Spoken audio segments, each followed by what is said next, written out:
I did a lot of crazy things with my friend to get my movie done, and one of them was we needed a morgue set for a scene in the movie.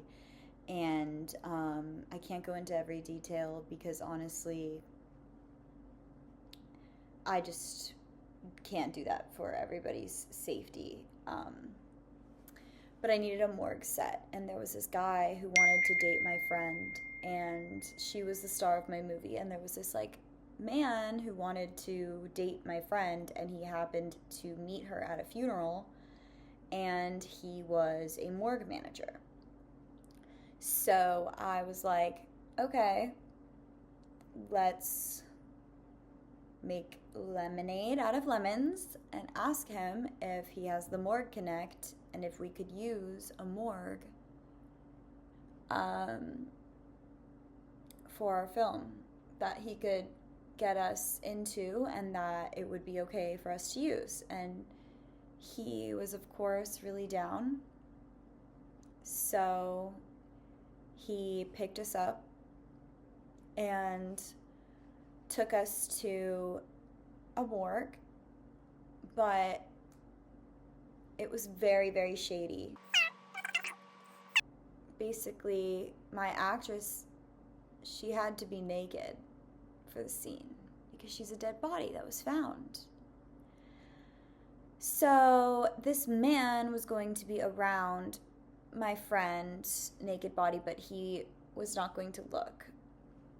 But that didn't even end up coming to fruition because we left the morgue and he took us into the downtown city area of the place where we filmed our movie.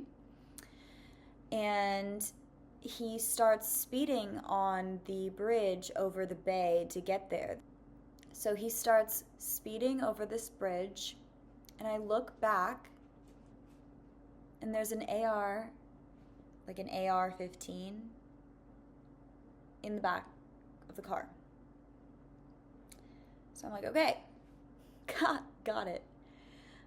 This man is very strange. Anyway, this man had an assault rifle in the back of his car that I was in. And then we get to this bar, and he orders us a bunch of drinks, a bunch of food. He's chatting us up, and he starts talking to us.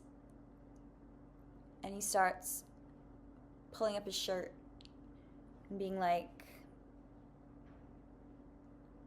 look. And I didn't want to look because I didn't want to let him think that I was checking him out or at all interested in seeing him shirtless. But then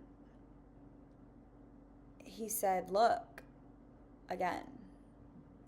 So I looked, and he was showing me on his, like, the hem of his pants. He had a Glock tucked right there. And he just kept flashing it to me. Like, hey, I got this Glock on me. No one's gonna fuck with you. But in my head, I was thinking, you're gonna fuck with me. This movie's about a dead girl. I'm about to be the dead girl. So we go out, or whatever, we're at this restaurant with him, we're eating.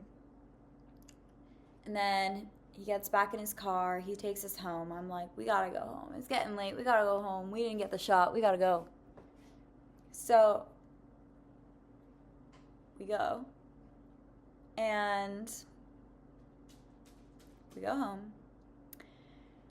And we're sitting outside, we're parked outside my friend's house.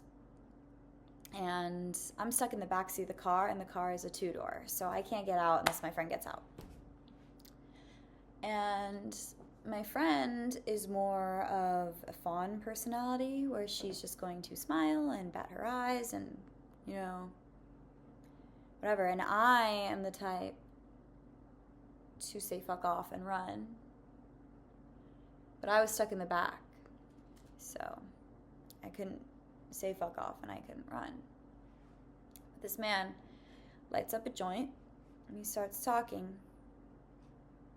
He was like, yeah, I did think about having you naked in the morgue. And if the cops showed up, what I was going to tell them was that this was just my dream and that this is my birthday. And that I just really wanted to have sex in the morgue on my birthday.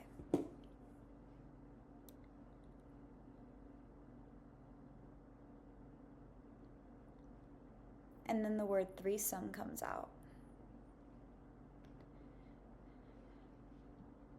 So the man was then,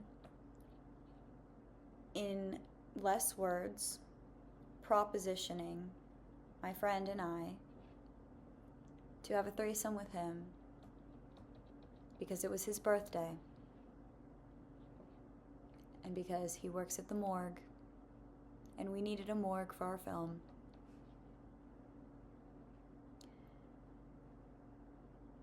At that point, I said I felt sick, and I kicked the door, and we got out of there. The man continued to leave gifts at my friend's doorstep for a few weeks to follow after that, but we never spoke to him again, and we ended up renting a morgue set in Atlanta and shooting it there. So all of that was for nothing, but it was a crazy story about how me and my friend were making a movie about a dead girl and almost ended up being the dead girl.